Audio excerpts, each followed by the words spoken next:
Trump admin cutting $20 million in D.C. security funding after federal law enforcement ordered to increase presence. D.C. doesn't get its act together. And quickly, we will have no choice but to take federal control of the city, Trump said.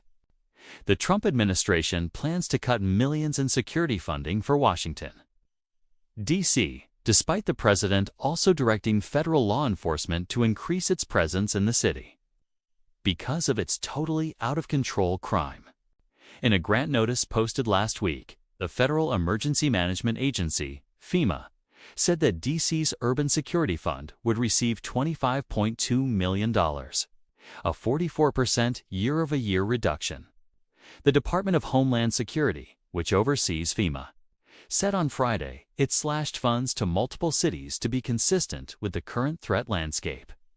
Chicago, New York City, Los Angeles, San Francisco, and Jersey City also had their security funds cut.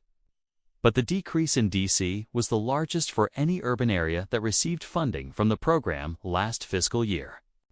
DHS has observed a shift from large-scale, coordinated attacks like 9/11s to simpler, small-scale assaults, heightening the vulnerability of soft targets and crowded spaces in urban areas. President Trump increases federal law enforcement presence in D.C. following violent crime surge. Violent crime in D.C. dropped by 35% between 2023 and 2024. The U.S. Attorney's Office for D.C. said in December, stating that there were 3,388 incidents last year compared to 5,215 incidents the year before. Crimes that saw significant drops last year included homicide, which was down 30%, sexual abuse down 22%, and assault with a dangerous weapon down 27%. Robberies and burglaries slightly dropped to 8% for both. The federal funding covers security needs in the National Capital Region, which includes D.C. and surrounding cities in Maryland and Virginia. FEMA has $553.5 million to spend to support cities across the U.S. to boost security. It is unclear how much of the National Capital Region's total security budget comes from that program. D.C. violent crime dips 35% in 2024, reaches 30-year low.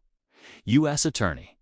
In the past, local officials have used federal funds for hazmat training, hiring officers, and replacing fiber in their emergency communications network. According to a 2016 report from DC's Homeland Security and Emergency Management Agency. On Thursday, Trump directed federal law enforcement to increase their presence in the nation's capital following a string of violent crimes, including an incident in which former Deutsche staffer Edward Korestein, nicknamed Big Balls, was beaten in the city streets earlier this week. Crime in Washington, D.C. is totally out of control, Trump wrote on Truth Social. Local youths and gang members, some only 14, 15, and 16 years old, are randomly attacking, mugging, maiming, and shooting innocent citizens, at the same time knowing that they will be almost immediately released. They are not afraid of law enforcement because they know nothing ever happens to them, but it's going to happen now. The president said that the nation's capital must be safe, clean, and beautiful for all Americans and, importantly, for the world to see.